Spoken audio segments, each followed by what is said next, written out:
E agora vamos dar sequência ao nosso terceiro painel do Congresso Ideias e Debates, que terá o tema Os impactos da Covid-19 na transformação do sistema de saúde.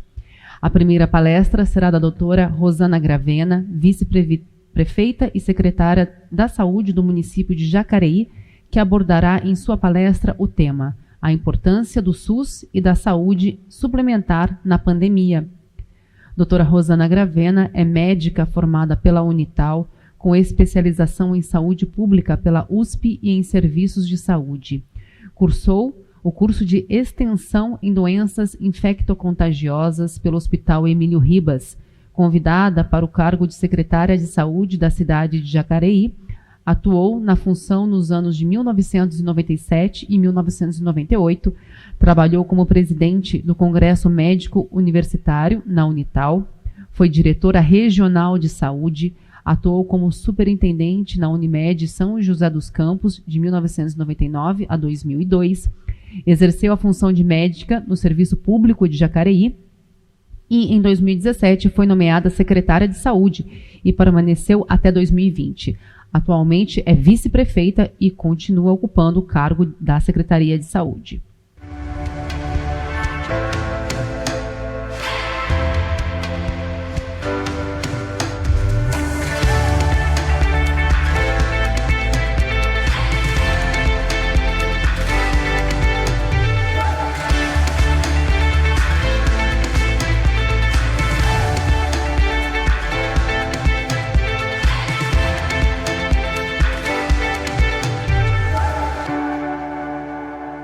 Boa tarde a todos.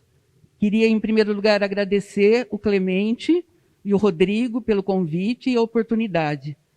Em nome do vice-prefeito Anderson, meu colega, e da Margarete, minha secretária de saúde, vizinha, amiga, quero cumprimentar a todos os presentes e também, se tivermos, o que eu duvido, funcionários assistindo à distância, os grandes batalhadores da saúde, o pessoal da linha de frente. Eles não devem estar assistindo agora, porque ainda estão em campanha de vacinação muito forte, acho que isso é muito importante, mas eles podem estar assistindo depois, e a gente quer deixar claro o nosso compromisso e nosso agradecimento a eles. Eu dividi a minha fala nesse evento, na realidade, em 4 partes, que se somam mais ou menos, mas tentando focar em algumas coisas que eu vivi e aprendi nesses anos que estamos na saúde pública e privada do município. Na realidade, eu vou falar, em primeiro lugar, da importância do SUS e da medicina suplementar, o que geralmente é uma coisa muito preconceituosa nos meios públicos, falar da importância, de fato, da medicina suplementar, e vou mostrar para vocês, com dados de internação e de casos da região, a importância que tem. Também gostaria de falar a respeito, eu vou colocar na realidade o município de Jacareí, porque sem exemplo é difícil algumas pessoas entender as dificuldades e as oportunidades que tivemos nessa pandemia e até aprender com coisas que vivemos, que fizemos certos e que fizemos errado, mas que no final tivemos um êxito bastante bom. E vou falar de Jacareí, mas como representante regional também, junto ao Conselho de Secretários Municipais de Saúde do Estado de São Paulo, não vejo muita diferença de reclamações, de dúvidas, de problemas que outros municípios tiveram. Alguns maiores, pelo volume, né, como São José dos Campos, volume de pessoas que tem que atender, embora tenha uma condição financeira melhor, uma condição de acesso melhor, de estruturação dos seus aparelhos, né, de médicos melhor, mas também as pequenininhas que às vezes têm algumas dificuldades, mas conhece cada paciente, por exemplo, numa situação de vacinação, onde elas conhecem cada munícipe que precisaria tomar a vacina naquele período, né? E também vou levantar alguns dados, algumas oportunidades que tivemos de ter um sucesso, apesar dos grandes problemas que esses 2 anos enfrentamos na pandemia, e os desafios, né, que teremos aí nos próximos anos. E sem mostrar o exemplo do que passamos, difícil seria falar do pós-Covid, né? sequelas muito grandes vão acontecer. O doutor Maganha vai estar falando a respeito do pós-Covid, em que toda a sociedade precisa estar atenta e saber como tratar, né? Em termos de visão de SUS, a gente tem aí algumas facilidades, alguns facilitadores que nos fizeram poder enfrentar de uma maneira boa essa pandemia, apesar das dificuldades, na nossa cidade, que foi, e acho que isso daí é uma coisa que é meio exemplo para outros prefeitos, né? A liberdade que o nosso prefeito deu de montar realmente uma equipe técnica. Sem você ter uma equipe técnica na saúde, é muito difícil enfrentar o dia a dia da saúde, muito menos uma pandemia que vivemos, né? Outra facilidade que nós tivemos, uma coisa que não acontecia, por exemplo, no nosso município há muitos anos, é ter médicos na equipe. E longe de mim ser corporativistas. Mas antes, há um bom tempo, não teve médico, nem apoiadores médicos que pudessem tomar decisão. E a decisão, nesse momento, tem que ser baseada nas dificuldades hospitalares, nas dificuldades dos pacientes. Nós, por sorte, tivemos, e por opção minha, 3 médicos de primeiro e segundo escalão que já transitaram pela iniciativa privada e pela iniciativa pública, tanto na parte hospitalar como na parte pública, né, nos postos de saúde e tal. E, assim, particularmente eu, que sou a secretária, transitando por todos esses meios, né? Tenho mais de 35 anos de serviço público, de atenção básica, transitei nos CAPs, transitei nas unidades de saúde da família, e sou a 3ª vez que sou secretária de saúde, fui diretora regional. Isso não ela falou no currículo, mas isso não é a importância. A importância maior é você saber a dificuldade que cada um tem, né? A gente reclama do Estado, tivemos muito problema com o Estado em várias situações. Mas quando eu fui diretora, eu sei a dificuldade que o Estado tem, né, de desenvolver o que eles até gostariam. Parte técnica daqui até gostaria, mas é muito difícil, porque o poder de decisão regional ele fica muito enfraquecido com a municipalização dos municípios. Nós temos o poder da decisão, né? Nós, na Secretaria de Saúde, temos a caneta na mão. O Estado não tem a caneta na mão. Então, mas isso é uma avaliação não para livrar a culpa deles, na realidade. Na realidade, é para tentar entender a dificuldade que tem em todos os aspectos, né? Uma outra coisa que eu destaco de importância fundamental é a gente ter esse SUS, né? É um sistema muito importante, o sistema de saúde do mundo, o único sistema de saúde do mundo com mais de 200 milhões de habitantes, né, que dá atenção total, né, ao cidadão, né? É um sistema que dá a equidade. Esse princípio da equidade é um princípio fundamental numa hora de pandemia, porque nós já estávamos habituados a tratar os mais vulneráveis em primeiro lugar. Então, para nós, não foi nada diferente fazer primeiro a vacinação no idoso, no paciente com comorbidade, no paciente que era estava na linha de frente da saúde, né?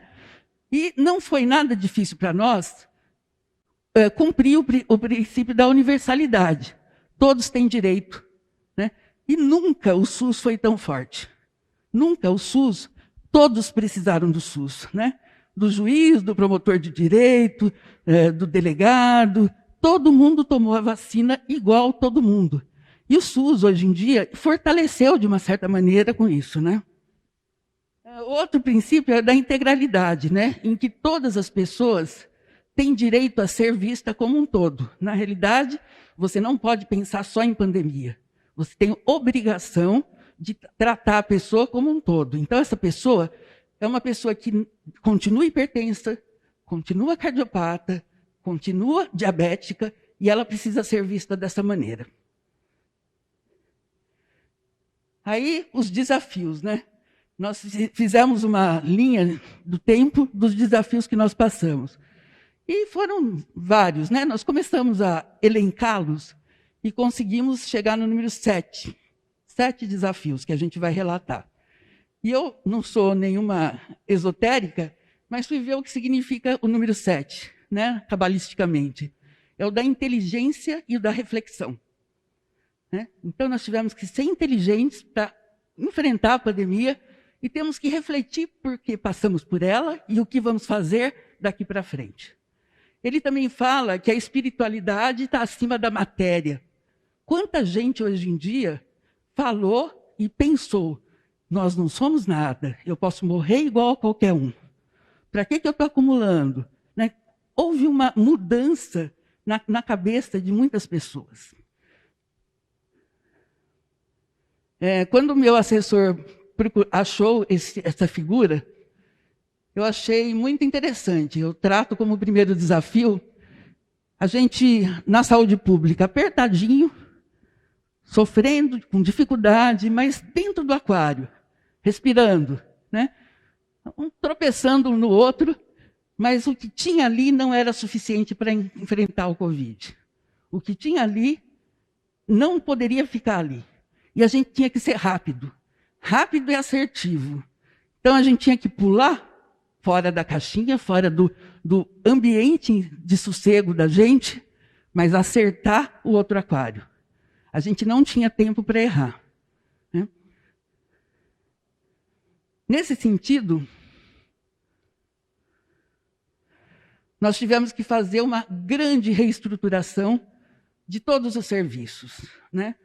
Em Jacareí, nós mudamos completamente o serviço de urgência. Nós tiramos todo mundo do lugar que estava acostumado a ir, até ter estrutura suficiente para receber os casos de Covid.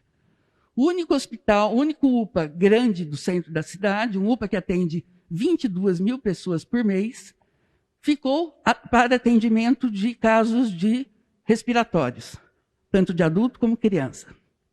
Todos aqueles 22 mil atendimentos que tinha por mês tiveram que ser deslocados para um anexo da Santa Casa, melhorando as estruturas, colocando tendas, melhorando, colocando banheiros químicos, né?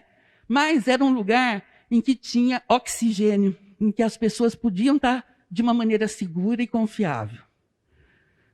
Tivemos que pegar o UPA do Parque Meia Lua, virou atendimento infantil. A Santa Casa, adulto, Meia Lua infantil, UPA central respiratório. Tivemos que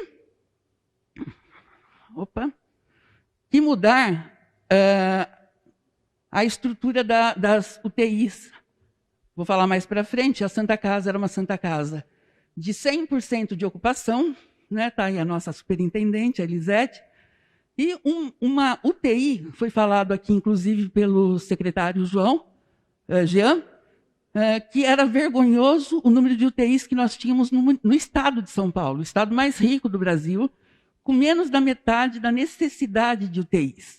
Né? Passou de 3 mil para 5 mil leitos. E eu era uma das pessoas que mais brigava por leito na minha cidade. A cidade tinha 8 leitos pagos pelo Ministério, coparticipação do Ministério, né? Porque a gente completa esse custo, e 2 pagos somente pelo município. Isso há 30 anos, quando eu fui secretária de saúde a primeira vez. Né? Eu sempre falava que precisávamos de mais leito, porque esses leitos sempre lotados. Tanto que tive que fazer um centro de trauma, um centro de emergência, com 5 leitos com aparelhos ventilatórios para segurar os casos até conseguir ter uma vaga de UTI, antes da pandemia. Né? E quando eu solicitava essas vagas, o secretário dizia o seguinte: está vindo um regional para cá, a Santa Casa vai estadualizar. Entendo, porque assim, o Estado não tem condições de ter tudo, mas era insuficiente até para o dia a dia. Então eu tinha que correr para resolver além do dia a dia. Né? Para isso nós fizemos, eu acabei pulando umas fases aí, deixa eu ir lá para frente. Nós fizemos uma retaguarda de urgência e emergência. Na realidade, o que nós fizemos? Nós pegamos, na Santa Casa, aumentamos 12 leitos de UTI e 4 de enfermarias para Covid, única e exclusivamente para Covid, e no Hospital São Francisco, que é um hospital de alta complexidade, com 4 leitos de Covid e 2 de enfermaria. Parece pouco, mas não. Esses leitos aí eram leitos para o próprio hospital. Lá é feito terapia renal substitutiva, gravidez de alto risco, é feito recém-nascido de alto risco, né, e oncologia. Então, para o uso dos próprios pacientes que ali tratavam, para estar perto das equipes que eles estavam habituados a se tratar. Voltando.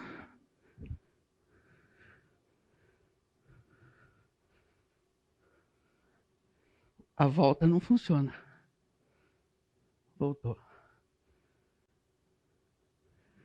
Outro grande desafio que nós tivemos foi a testagem em massa. A Organização Mundial de Saúde falava, tem que testar, tem que testar, tem que testar, né? E a gente sabia a dificuldade que era no começo. Agora ainda tem teste para isso, mas no começo nós tínhamos 3 tipos de testes. Esses 3 tipos de testes eram testes que tinham uma janela própria para serem realizados, um com 3 dias de sintoma, um com 7 dias de sintoma, mas pior que isso, tinha o Instituto Adolfo Lutz, era o único órgão que fazia resultado de exame para o poder público, chegou a levar 25, 30 dias para entregar esses exames, né? Então, o que adiantava você testar uma pessoa e, às vezes, até cometer erro? Porque, por exemplo, a pessoa que testa fora da janela correta pode dar um negativo e ela está positiva. E ela sair para um ambiente de mais gente achando que não está positiva e está, né? Mas foi uma dificuldade muito grande. A pressão política, a pressão social, a pressão de pacientes, né, deixou a gente muito, muito atormentado nessa época, né? Além disso, a gente viu o custo, né? Uma cidade da região, com 10 mil habitantes, gastou R$300 mil para fazer o teste, né? Nós fizemos a conta na época, a gente gastaria R$7 milhões, né, para fazer um teste que 1 mês depois teria que ser feito tudo de novo. E a mídia passava isso como uma coisa absoluta, não se discute isso. Garanto que tem várias pessoas na plateia que acham isso ainda, né? Eu já discuti isso com muitas pessoas, que o teste é importante, foi importante, tem sua importância. Hoje nós fazemos alguns testes, mas todos triados. É aquele teste que a gente faz com o tempo certo, e para saber se vai internar, por exemplo, uma pessoa numa UTI Covid ou numa UTI SUS geral, sem contaminar os demais pacientes. Para resolver esse problema do teste, o que nós fizemos? Criamos uma unidade de apoio Covid, que eu chamo de uma unidade de testagem qualificada. É uma unidade que recebia, com uma equipe multidisciplinar, recebia os pacientes, né, viam se estavam na janela correta do atendimento, da época de fazer o teste. Se não estavam, não são, remarcados para o dia correto, recebem todas as orientações e são acompanhados via telefone, se tiverem alguma dúvida, e via pessoal também, se tiverem alguma dúvida, para voltar na unidade. Isso resolveu bastante nosso problema, porque muita gente que achava que era uma gripe, que era Covid, e não era, era uma gripe comum, não se contaminava com outras pessoas e tinha as orientações corretas. Aí são os tipos de testes, simplesmente, para mostrar que cada teste tinha uma prevalência, uma necessidade. Outra coisa que tivemos que fazer foi criar um ambiente de retaguarda da urgência e emergência, né? Isso daqui, a gente não tem o prestígio ainda de São José, a indústria ajuda geralmente os grandes polos, nem acho que está errado, né? Os grandes polos muitas vezes recebem os nossos pacientes, como São José recebeu mesmo nossos pacientes. Mas nós só não construímos porque não tem dinheiro para isso, né? A gente tem um orçamento justo, a gente gasta quase 30% em saúde, estamos tirando erros históricos, antigos, né? E esse prédio era um prédio que ele tinha as condições técnicas para receber uma unidade de Covid. Não é um galpão, não é um lugar ruim, pelo contrário, tem uma estrutura muito boa, teve que passar por uma reforma, teve a visita da vigilância sanitária, que falou que nesse espaço a gente conseguiria, dentro das normas, das RDCs todas, ter 40 leitos, sendo que fizemos 30 leitos de enfermaria e 10 de unidade respiratória, né, com ventilação mecânica. Isso ajudou muito a gente não usar tantas vagas de UTI e não transportar tantos pacientes assim para o município maior. Aí eu já falei da retaguarda de urgência e emergência, né? Outro grande problema que tivemos foi os insumos na saúde, né? O preço e a quantidade de insumos, de material e medicamentos ficou exorbitante. E vai manter pós-pandemia, né? A gente sabe que eles vão abaixar um pouco, até porque o mercado é competitivo, quem abaixar um pouquinho, o outro abaixa também. Mas ainda está assim, olha, se vocês olharem, o cisatracúrio, que é um neurorelaxante muscular para fazer a pronagem do paciente, ele aumentou em 3 vezes o uso, em 200%. Aí os médicos começaram a usar o rocurônio, né? Começaram a usar o rocurônio, que subiu em 29%, 30% de utilização e 216% de preço, né? Se vocês olharem, a inoxaparina, por exemplo, também aumentou muito, mas principalmente o midazolam e a fentanila, que usa para intubação, e a intubação do paciente COVID não é uma intubação simples, é uma intubação que você gasta muito anestésio, porque vocês ouviram falar, parentes seus, amigos seus, que a pessoa é informada, está lúcida ainda, que vai ser intubada. Então, você imagina como você tem que descer o nível de consciência dessa pessoa para poder intubá-la. É diferente de um paciente chegar com politrauma, em coma, desacordado, a gente gasta muito mais e o preço está nessa exorbitância, né? Isso sem falar que alguns laboratórios seguraram os produtos para aumentar o preço. Os médicos também se viraram de uma maneira, por exemplo, a enoxaparina sumiu do mercado, todo paciente que fica acamado já utiliza, imagina o COVID, fica acamado lá um tempão, utiliza muito, mas eles passaram a usar a heparina, né, fracionada. Então, são coisas que a gente sabe que acontece, nem sempre todo mundo sabe, mas o custo da saúde está numa situação que a gente não sabe como se sustenta daqui para frente. Falando de sistema público e privado, né? Olha o tanto de internações que nós tivemos na nossa cidade. 2.848 do sistema privado, do sistema suplementar, e 2.543 do sistema público, né? Então, negar a medicina suplementar é uma grande idiotice de muita gente, né? A gente é parceiro, a gente se soma. Hoje como ele chama, da Albert Einstein, Cláudio, né? Cláudio, ele falou isso, ele falou, hoje em dia, daqui para frente, para a medicina dar certo, para a saúde pública dar certo, e a saúde privada suplementar dar certo, temos que fazer ações em comum. Ações de melhoria, de promoção e prevenção de doenças, né? E também de discutir casos, né?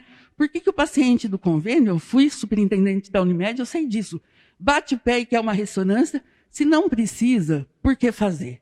Isso é um custo desnecessário. E esses protocolos poderiam ser feitos em conjunto, né? Guardadas as devidas dificuldades. Quando pensávamos que o pior momento teria sido o Covid, descobrimos que não foi. Lá veio a vacinação. Isso tirou o sono de qualquer gestor público, né? Em primeiro lugar, a vacinação levou um ano e um mês para vir, né? Não, 11 meses para vir. O primeiro caso foi em fevereiro de 2020, a vacinação começou em janeiro de 2021. Dá para parir, gestar um filho e fazer a puericultura da criança ainda, né? 11 meses para chegar uma vacina. E hoje nós vimos, né, poderia, pelo menos a Coronavac, ter sido aplicada 3, 4 meses antes. Além de dificuldade da vacina, ela não chegava, nem sabíamos a hora, nem o dia, nem a quantidade, né? Então, a gente anunciava uma faixa etária, vinha metade daquela dose. Então, aí você tinha que dividir o público. Não é para 70 anos. O governo federal falava 70, o estadual falava 70. Para nós, para os nossos de 70, só dava para metade, né? Foi muito difícil lidar com a vacinação. Jacareí, no ano de 2020, fez a vacinação da influenza H1N1 para os idosos de casa em casa. Nós atendemos 34 mil idosos nas suas residências. Aí chegou o Covid. Como que eu iria fazer isso? Porque fizemos 34 mil doses em 3 meses, era o tempo que a gente tinha para fazer isso. Como que eu iria fazer? 34 mil idosos nas suas residências e 21 dias depois dar o reforço. Não tem equipe para isso, não tem condições para isso, e também não conseguiria colocar esses idosos dentro das nossas unidades de saúde, que não são tão grandes. Aí eu iria contaminar os idosos, eu ia contaminar os profissionais de saúde. Então, a nossa alternativa foi fazer os drive-thrus, né? Nós utilizamos 4 aparelhos da educação, os Educa Mais. Alguns de vocês devem conhecer um deles, que é aquele teatro bonito que tem na entrada da cidade. E virou assim um padrão de qualidade master, né? Ok, sendo vacinado, sem muita fila de carro, tendo também a parte presencial. Duro foi a hora que a educação voltou, nós tivemos que voltar para a unidade, porque todo mundo estava acostumado no lugar super bonito, super prático, né? Mas tiramos as pessoas que tinham um risco maior de contaminação do meio das unidades de saúde. Também vacinamos os acamados domiciliados e os asilados, né? Dá para ver aí, né? O drive-thru, o asilado sendo vacinado. Primeira cidade a fazer, nos seus locais de moradia.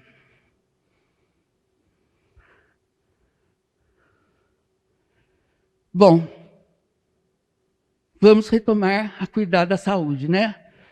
Uma das coisas boas para nós foi ter sido 2 gestões subsequentes, não tivemos que interromper, passar para outra equipe técnica, médica, fazer a continuidade, né? Algumas cidades eu vi, muda o prefeito, muda todo mundo, querer mudar tudo, aí ficou mais difícil. Então, só que nós estávamos num crescente, né? Vocês veem, foram 3 anos de longas filas retiradas, longas cirurgias realizadas, e por causa do Covid nós tivemos que descer.